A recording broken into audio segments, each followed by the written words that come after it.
Good afternoon. This is All India Radio. I'm Tanvi Taneja, and with me is Prashant Kumar Sinha with the Midday News.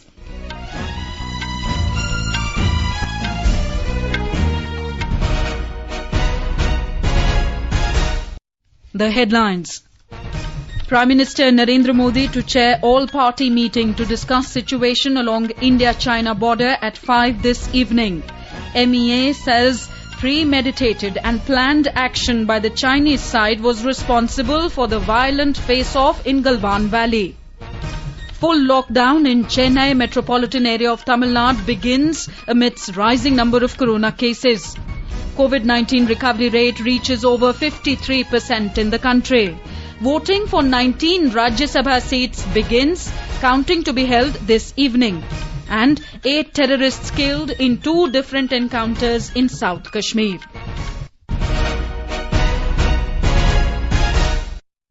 Prime Minister Narendra Modi has convened an all-party meeting at 5 this evening to discuss the situation along the Indo-China border. The virtual meeting will be attended by presidents of over 15 political parties.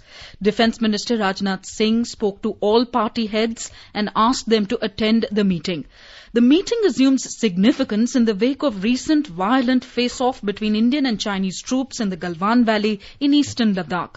Prime Minister Modi took a tough stand on the violent incidents and had on Wednesday said that the martyrdom of 20 brave Indian soldiers at the line of actual control will not go in vain.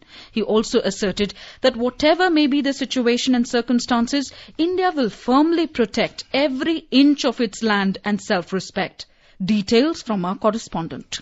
The Prime Minister's call for the all-party meeting is very crucial as it points to the need for a political consensus on the border conflict with China. The recent departure of China from the broad Indo-China consensus over LAC and its premeditated violent episode of Monday has been dealt upfront by the Indian authorities, whereas Beijing is yet to answer some really important questions. As per the agency reports, Chinese side suffered over 40 casualties in the face-off in the Galwan Valley. This claim is also corroborated by the US intelligence reports, which suggest heavy Chinese casualties. On the other hand, India has been vocal and affirmed that the unilateral attempt by the Chinese to change the status quo at the LAC led to the martyrdom of 20 army personnel, including a colonel. External Affairs Ministry has said that the planned Chinese action in the Galwan Valley was directly responsible for the violence and casualties suffered by both sides, which could have been avoided if the agreement at the higher level been scrupulously followed by them. Anand Chaturvedi, AIR News, Delhi. External Affairs Ministry has said India and China have been discussing through military and diplomatic channels the de-escalation of the situation in the border area in eastern Ladakh. On the 6th of this month, the corps commanders of both nations held a meeting in Chushul-Moldo region where an agreement was reached on de-escalation and disengagement along the line of actual control LAC. Ground commanders were meeting regularly to implement this consensus throughout last week. Briefing media, External Affairs Ministry spokesman Anurag Srivastav said that India has asked China to confine its activities to its side of LAC. He said they took premeditated and planned action that was directly responsible for the violence and casualties suffered by both sides. He added that this could have been avoided had the agreement at the higher level been scrupulously followed by the Chinese side. The spokesman stated that India is very clear that all its activities are always within the Indian side of the LAC, given its responsible approach to border management. While we remain firmly convinced of the need for maintenance of peace and tranquility in the border areas and the resolution of differences through dialogue, at the same time, as Honorable PM stated, we are also strongly committed to ensuring India's sovereignty and territorial integrity. Speaking to AIR News, former diplomat Vijay Nambiar said that the wolf warrior approach and Chinese departure from consensus on foreign policy matters has led to the face-off at the Galwan Valley in eastern Ladakh. A departure from the earlier foreign policy stance of earlier years particularly under Deng Xiaoping. And I think the Xi Jinping assertiveness and what is called the wolf warrior kind of diplomacy should have sent sufficient warning to us on the need to be much more vigilant in the border. Response which Prime Minister Modi has undertaken in a statement yesterday is the right response. I don't think we can afford at any stage to let down our guard in the border. Elections for 19 Rajya Sabha seats spread over 8 states begins today. Of the 19 seats, 4 each are from Andhra Pradesh and Gujarat, 3 each from Madhya Pradesh and Rajasthan, 2 from Jharkhand and 1 each from Manipur, Mizoram and Meghalaya. In Karnataka, where elections were to be held for 4 seats, all the candidates have been declared elected unopposed. They are former Prime Minister H.D. Devegowda, Congress leader Mallikarjun Kharge, BJP candidate Iranna Kadade and Ashok Gasti. BJP nominee Nabam Rebia has also been elected unopposed to the lone Rajya Sabha seat from Arunachal Pradesh. The counting of votes for all 19 seats will be held this evening. In Gujarat, voting for the 4 Rajya Sabha seats is in progress at the State Assembly Secretariat in Gandhinagar today. The BJP has fielded 3 candidates while the Congress has given tickets to 2 candidates.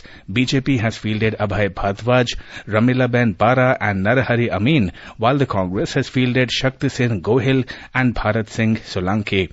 The Election Commission has made elaborate preparation for elections in view of the COVID-19 pandemic. Sources said that every MLA is being screened for temperature, has to use a mask and to maintain social distancing. Separate arrangements have been made for MLAs with fever or other symptoms.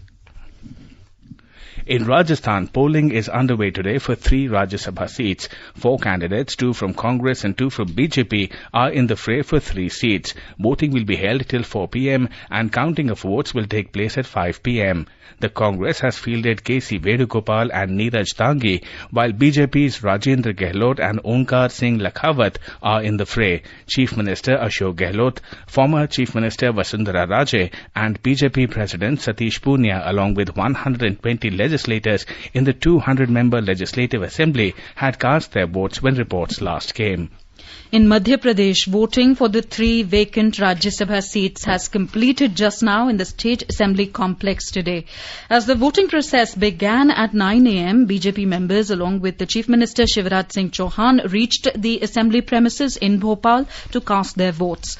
Congress members along with the former Chief Minister Kamal Nath also reached the Assembly complex for voting. Here's more.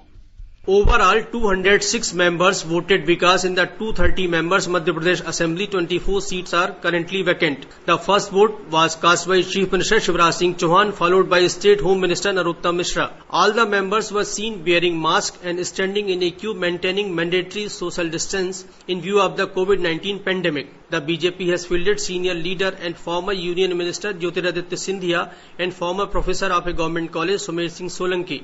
The Congress has fielded party veteran Digvijay Singh and Dalit leader Phul Singh Baraiya for this crucial elections. For winning a seat in the Rajya Sabha polls, a candidate needs 52 votes, and as per the numerical strength of the 2 parties, BJP is all set to win 2 seats as it has 107 MLAs of its own. Party sources also claim the support of 2 MLA of Bahujan Samaj Party, 1 MLA of Samajwadi Party and 2 independents. Sanjeev Sharma, AIR News, Bhopal. In Mizoram, all the legislators cast their votes for Rajya Sabha election to the state's single seat today. Voting process started at 9 this morning and was scheduled to conclude at 4 p.m. While casting votes, the legislators were found queuing up, wearing face masks and maintaining social distancing norms. Before taking entry to the Assembly Annex for casting votes, the legislators had to pass through thermal screening as per the Election Commission guidelines given in view of the COVID-19 pandemic. Prime Minister Narendra Modi has reviewed the situation arising out of Oil India Limited's oil well blowout and fire in Bagjan in Tinsukia district of Assam. The Prime Minister has assured people of Assam that Government of India is fully committed to providing support and relief and rehabilitation to the affected families. He said the centre is standing with the state government in this difficult time due to the unfortunate incident. Mr. Modi also directed the Petroleum and Natural Gas Ministry that this incident should be studied and documented so that learnings become useful in future.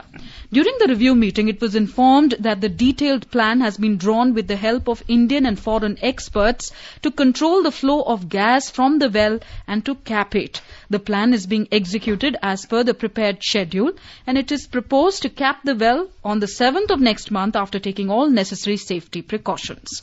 Prime Minister Narendra Modi addressed the celebration on the occasion of Jain Saint Acharya Shri Mahapragya's birth centenary today. Shri Mahapragya was the 10th head of the Shwetambar Therapant order of Jainism. He was a saint, yogi, spiritual leader, philosopher, author, orator and poet. Speaking on the occasion, Mr. Modi remembered his meetings with Acharya Mahapragya and said that he has imbibed his teachings and learnings in life. Acharya Mahapragya जी ने हम सबको एक और मंत्र दिया और उनका ये मंत्र था स्वस्थ व्यक्ति, स्वस्थ समाज, स्वस्थ अर्थव्यवस्था। आज की परिस्थिति में उनका ये मंत्र हम सबके लिए बहुत बड़ी प्रेरणा है। आज देश इसी मंत्र के साथ आत्मनिर्भर भारत के संकल्प के साथ आगे बढ़ रहा है। मुझे विश्वास है जिस समाज और राष्ट्र का आदर्श हमारे ऋषियों, संत आत्माओं ने हमारे सामने रखा है, हमारा देश जल्द ही उस संकल्प को सिद्ध करेगा। The Prime Minister urged everyone to contribute to the development of the nation following the teachings of the Jain saint. He said a healthy mind, healthy body and healthy economy is necessary for development of a nation, and in these testing times of global pandemic, citizens should adopt the teachings of all such noble souls who can also help them live a stress-free life. Prime Minister Narendra Modi wished the first President of Kazakhstan, Elbasi Nursultan Nazarbayev, for early recovery and good health. In a tweet today, Mr. Modi said, India stands with our friend and strategic partner Kazakhstan in efforts to defeat the COVID-19 pandemic. You are listening to the Midday News on All India Radio. A reminder of the headlines before we move on. Prime Minister Narendra Modi to chair all-party meeting to discuss situation along India-China border at 5 this evening. MES says premeditated and planned action by the Chinese side was responsible for the violent face-off in Galwan Valley. Full lockdown in Chennai metropolitan area of Tamil Nadu begins amidst rising number of corona cases. COVID-19 recovery rate reaches over 53% in the country. Voting for 19 Rajya Sabha seats begins, counting to be held this evening, and 8 terrorists killed in 2 different encounters in South Kashmir. For quick news updates round the clock, follow us on our Twitter handle at AIR News Alerts. अपने साथ अपनों का ध्यान रखो, बड़े बुजुर्गों का तुम ध्यान रखो, तो बात करो, कुछ मदद करो, कोरोना के चलते याद रखो, घर से निकलो तो मास्क पहनना, मास्क के पीछे मुस्कुराना, सुरक्षित दादा दादी नाना नानी अभियान, अपने साथ अपनों का ध्यान।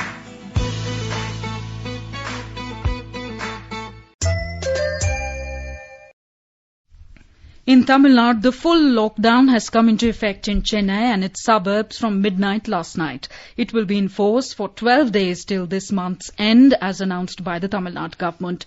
The surging new cases of COVID-19 consistently for the past many days in the region have prompted the government to go for full lockdown. As part of the intensified lockdown, the Chennai police has fortified the city with barricades at all key points and is making multi-tier vehicular checks. It is aimed at controlling the number of vehicles on the roads. The movement of people for purchase of things is restricted to be within a 2-kilometer periphery of their homes by walk. Shops are allowed to be open only up to 2 p.m. Meat stalls have been asked to remain shut during the full lockdown period. On the forthcoming 2 Sundays, all retail outlets, including grocery and vegetable shops, have been asked to down their shutters. However, medical establishments will remain open as usual, and emergency travel with proof and valid documents has been permitted. In other parts of the state, the nationwide unlock phase 1 continues. The union government today said that the recovery rate has reached to 53.80% in the country, and a total of 2,04,711 people affected with coronavirus have been cured so far. During the last 24 hours, 10,386 people have recovered from COVID-19. Presently, the total number of active corona cases in the country is 1,63,248. Health and Family Welfare Ministry said a total of 13,586 new cases of COVID-19 were reported in the last 24 hours, taking the total number of cases to 3,80,532. This is the highest number of cases registered in a single day since the outbreak of COVID-19 in the country.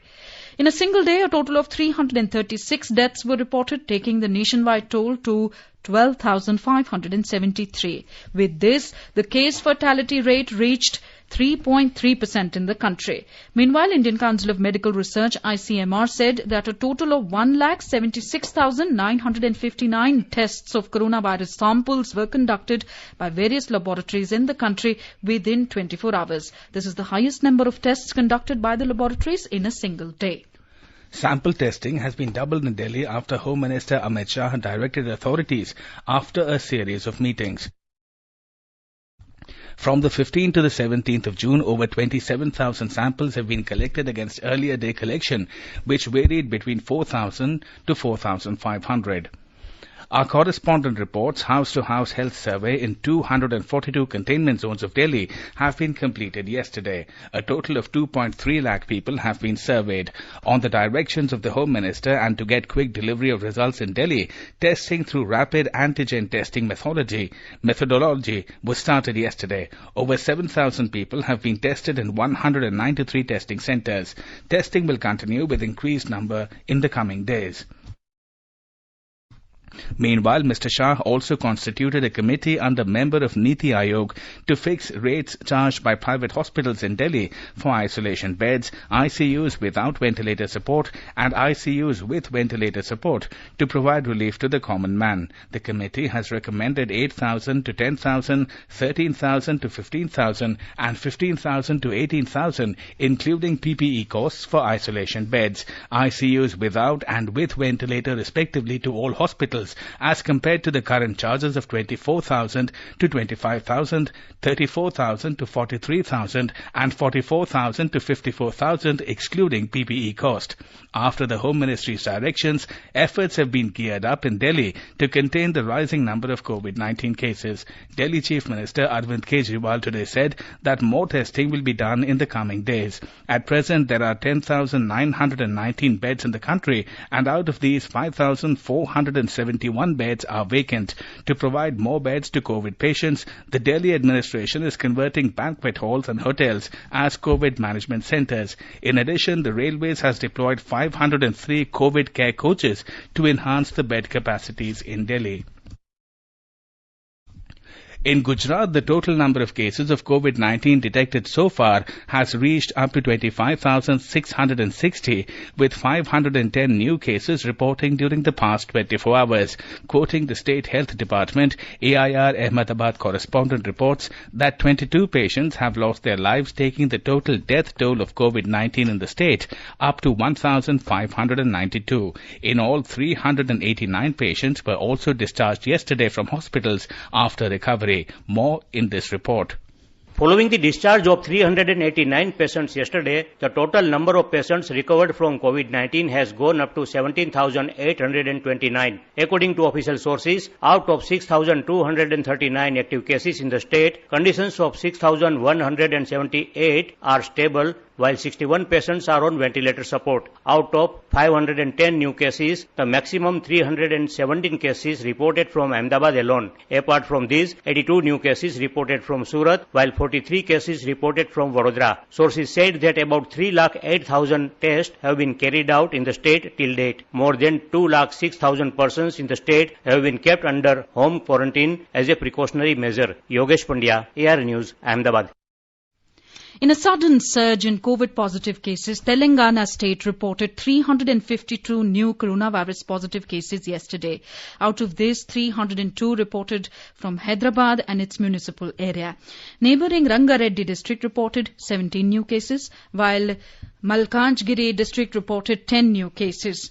Remaining cases were reported from 11 other districts across the state. With this, The total number of COVID cases reported in the state have gone up to 6,027. After discharging 230 people who have recovered, the total recoveries in the state so far have gone up to 3,301. On the other hand, 3 more persons succumbed yesterday, taking the death toll due to COVID-19 and other comorbidities to 195.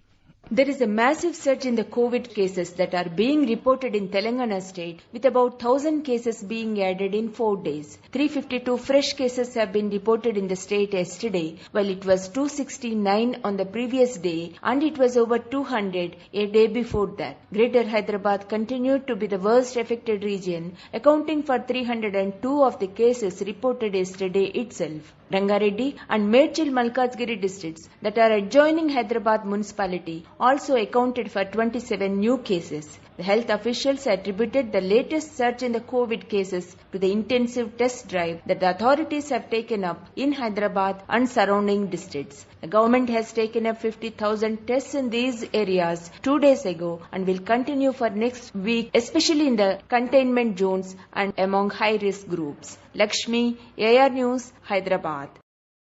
This is All India Radio giving you the news. For quick news updates round the clock, follow us on our Twitter handle at AIR News Alerts.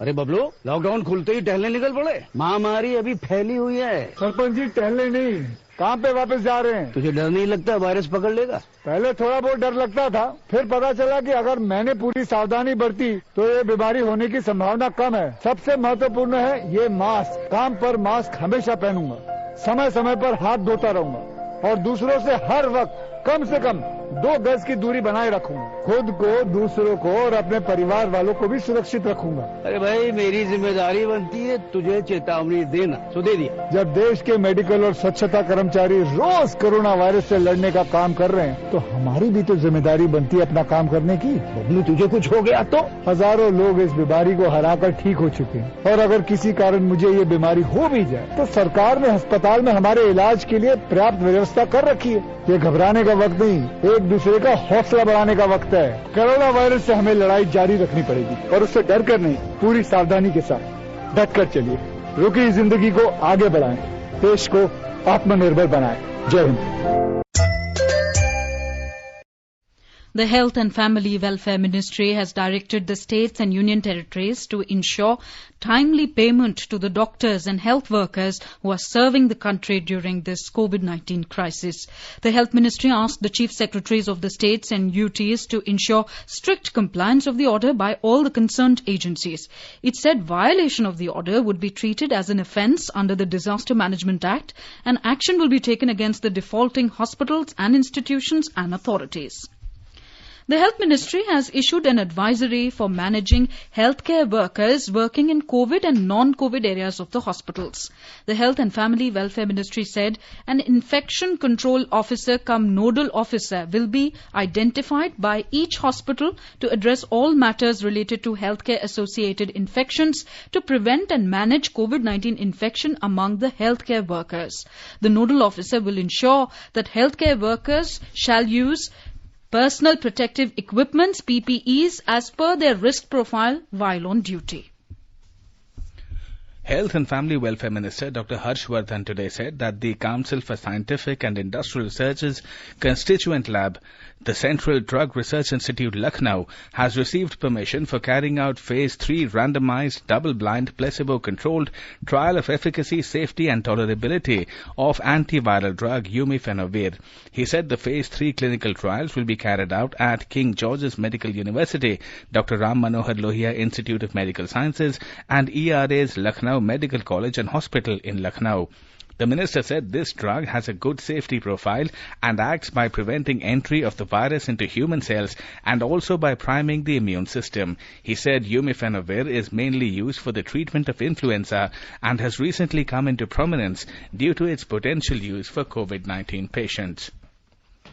In our series Expert Speak on All India Radio, we bring you views of leading medical experts on COVID-19. Debunking all rumours and stigma attached with coronavirus, Dr. Anjan Trikha, chairman of Clinical Managerial Group of the COVID Centre at AIIMS, New Delhi, said that people nowadays are overexposed to social media and unverified news sources, and this leads to manifestation of acute anxiety in them, which sometimes even turns into a psychosis. Speaking to AIR News, he advised everyone to listen to informative, credible and verified information sources like All India Radio News and Doordarshan. We can overcome it only by information and telling people that what, in case you want information which doesn't have any information which is not correct or it is biased or it is not being authenticated, then you should watch it on Delhi Doordarshan TV programs or All India Radio channels. These are the channels and the TV channels which are going to give you the correct picture of a problem. They are not trying to cause sensations. The News Services Division of All India Radio, in its bilingual live phone-in program today, will bring listeners a special discussion program on COVID-19. Dr. Naresh Gupta, medical consultant, Maulana Azad Medical College, will participate in the discussion. Listeners can ask questions to the experts on toll-free telephone number 1800-115-767. One can also ask questions on telephone number 011-2331-4444 and post queries on our Twitter handle at AIR News Alerts by hashtag AskAIR. This can be heard tonight on the FM Gold channel and additional frequencies from 9:30 p.m. onwards. Prime Minister Narendra Modi has appealed to people to mark the 6th International Yoga Day on Sunday at home with family while following all norms of physical distancing. In a video message, Mr. Modi said, "We are marking the 6th International Day of Yoga in extraordinary times." He said the world is fighting a pandemic of monumental scale, but yoga provides multidimensional solutions to the multiple challenges COVID-19 has brought. We are marking the 6th Yoga Day in extraordinary times. Usually, Yoga Day is about public events, mass participation. This year, Yoga Day goes indoors. The theme of the year is Yoga at Home and Yoga with Family. The world is fighting a pandemic of monumental scale, but yoga provides multi-dimensional solutions to the multiple challenges COVID-19 has brought. In the Union Territory of Jammu and Kashmir, 8 terrorists were killed during the counter-insurgency operations conducted by the security forces at 2 different areas in South Kashmir. The security forces, based on specific input about the presence of terrorists in both the areas, had laid joint cordon and search operations by J&K Police, Rashtriya Rifles and Central Reserve Police Force yesterday. Defence spokesman Colonel Rajesh Kalia said that 3 terrorists were killed in Meej Pampor, while 5 terrorists were killed in Bandapawa, Shopian. The identity of the terrorists is being ascertained. The spokesman said that security forces undertook the operation with due patience and professionalism. Now let us take a look at the weather updates for the day today. National capital Delhi will witness partly cloudy sky with possibility of development of thunder lightning. Minimum temperature recorded was 30 degrees Celsius and maximum will remain around 43 degrees.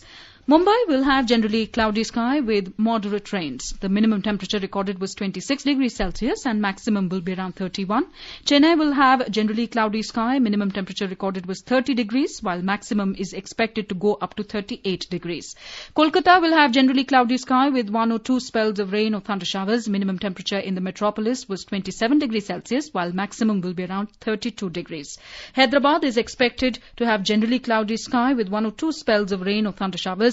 Minimum temperature recorded was 21 degrees Celsius while maximum will be around 31 degrees. Ahmedabad will also have generally cloudy sky. Minimum temperature was 27 while maximum will be around 37. Bhopal will observe generally cloudy sky with moderate rain. Minimum temperature was 23 degrees Celsius while maximum will be around 34. Guwahati is likely to witness generally cloudy sky with moderate rain. In the Union Territory of Jammu and Kashmir, the minimum temperature was 28 degrees Celsius in Jammu while maximum will be around 42 degrees Celsius. Celsius. The city is likely to have mainly clear sky, becoming partly cloudy towards afternoon or evening. In Srinagar, minimum temperature was 16 degrees Celsius, while maximum will be around 31 degrees. In Gilgit, the minimum temperature was 15 degrees and maximum will be around 34 degrees. There will be mainly clear sky, becoming partly cloudy towards afternoon or evening. Muzaffarabad is likely to have mainly clear sky, becoming partly cloudy towards afternoon or evening. The city recorded minimum temperature of 20 degrees Celsius, while maximum temperature will be around 39 degrees Celsius. And now, before we end the bulletin, here are the headlines once again. Prime Minister Narendra Modi to chair all-party meeting to discuss situation along India-China border at 5 this evening. Ministry of External Affairs says premeditated and planned action by the Chinese side was responsible for the violent face-off in the Galwan Valley. Full lockdown in Chennai metropolitan area of Tamil Nadu begins amidst rising number of corona cases. COVID-19 recovery rate reaches over 53% in the country. Voting for 19 Rajya Sabha seats begins, counting to be held this evening. And 8 terrorists killed in 2 different encounters in South Kashmir.